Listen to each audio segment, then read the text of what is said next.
আমরা nitric acid সম্পর্কে আলোচনা করতে যাচ্ছি। চলুন শুরু করা যাক। নাইট্রিক অ্যাসিড কি? পৃথিবীব্যাপী বহুল ব্যবহৃত একটি খনিজ।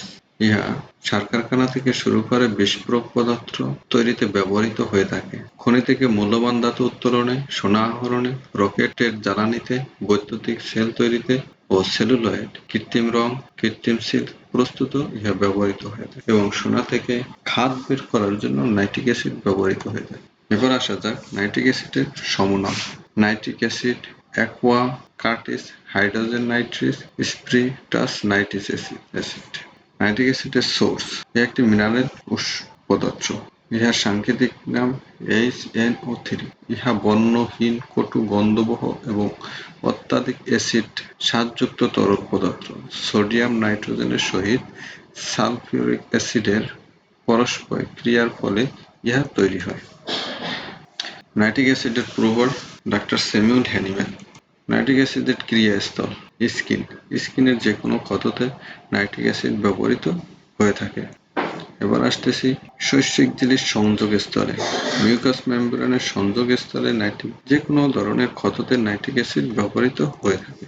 এবার আসতেছি মুখের যে কোনো ধরনের ক্ষততে আমরা নাইট্রিক অ্যাসিড ব্যবহার করতে পারি। যেমন মুখে টুসকা পড়েছে, এখানে আমরা নাইট্রিক অ্যাসিড ব্যবহার করতে পারি। এবার আসতেছি লিভার।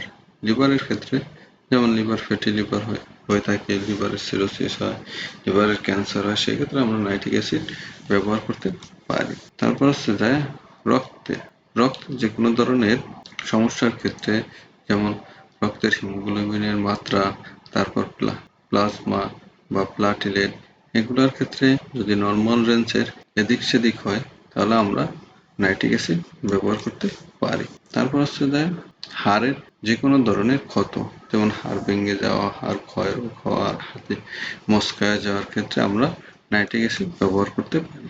এবার হচ্ছে প্রয়োগ ক্ষেত্র, ক্ষয়পীড়া, মুখের ক্ষত, তারপর অশ্ব এবং বগন্দর, মলদ্বারের অ্যাসিড, প্রস্রাবের পীড়া, টাইফয়েড, জ্বর মানে সবিরাম জ্বর, মানে টাইফয়েডের জ্বর, কর্ণের পীড়া, তারপর চক্ষু পীড়া, শির পীড়া, মিউকাস মেমব্রেনের পীড়া ইত্যাদির ক্ষেত্রে আমরা নাইট্রিক অ্যাসিড ব্যবহার করতে পারি। যেমন হাঁটুর ক্ষত, তারপর পায়ের ক্ষত, মুখের ক্ষত, তারপর এখানে একটা যে সার্জারির ক্ষত, এই ক্ষেত্রে আমরা নাইট্রিক অ্যাসিড ব্যবহার করতে পারি। এবার আসতেছি নাইট্রিক অ্যাসিডের নিজস্ব কথা। স্রাবের দুর্গন্ধ, তারপর হচ্ছে শৈশিক ঝিল্লি ও চর্মের সন্ধিস্থলে ক্ষত বা ফেটে যাওয়া, কাটা ফোটার মতো ব্যথা, গাড়িতে চড়ে বেড়ালে উপশম এবং দুধ খেলে বৃদ্ধি পায়। এবার আছে নাইট্রিক ওষুধের গঠন। এর গঠন হচ্ছে যা শীর্ণতা। আমরা এখানে শীর্ণতার অনেকগুলো পিকচার দেখিয়েছি বোঝার সুবিধার্থে। মূল কথা, নাইট্রিক অ্যাসিডের মূল কথা হচ্ছে যা এর গায়ের রং হলুদ থাকবে, মুখমণ্ডল হলুদ এবং অত্যন্ত দুর্বলতা, এবং এই রোগী চক বা পেন্সিল এবং খড়ি মাটি এগুলা মুখে দেবে বা কামড়াবে এবং আক্রান্ত স্থানে খোঁচা মারার ন্যায় ব্যথা, সামান্য স্পর্শ করলে ব্যথা বৃদ্ধি। শরীরের সকল প্রকার স্রাব ক্ষতকর ও দুর্গন্ধযুক্ত।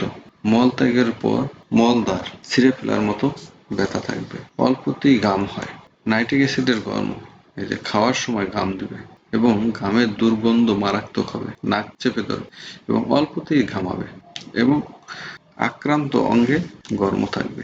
এবার আসতেছি সেনানে। নাইট্রিক অ্যাসিডের রোগীর সেনানে ভয় পাবে এবং সেনানে বৃদ্ধি এবং ঠান্ডা পানিতে গোসলে বৃদ্ধি। নাইট্রিক অ্যাসিডের কাতরতা, শীত কাতরের গ্রেড 1 এবং গরম কাতরের গ্রেড 3। এবার আসতেছি নাইট্রিক অ্যাসিডের মায়োজল, সরিক এবং টিউবারকুলার হয়েছে 2য় গ্রেড, আর সিফিলিটিক আর সাইকোটিক হয়েছে 1ম গ্রেড। এবার আসতেছি নাইট্রিক অ্যাসিডের মল। মল হচ্ছে অত্যন্ত কুণ্ঠন, কিন্তু সামান্য মল ত্যাগের পরে মল ভিতরে রহিয়া গেছে এরকম মনে হবে এবং মল বের হওয়ার সময় যেন মলদ্বার ফাটিয়া গেছে বা ছিন্ন হয়ে গেছে এরকম অবস্থা থাকবে এবং যন্ত্রণা অনেকক্ষণ ধরে থাকবে। তারপরে সে মূত্র সেটা অল্প এবং গাঢ় বাদামি বর্ণ। এই যে এখানে লাস্টে গাঢ় বাদামি বর্ণ, এখানে আমরা অনেকগুলো মূত্র রং বা চিহ্ন দিয়েছি।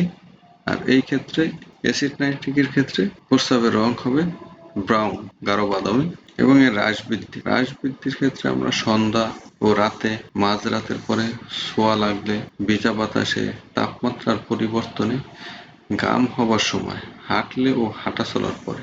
আর এর উপশম হচ্ছে যানবাহনে চড়ে-বেড়ালে উপশম। Relationship of medicine.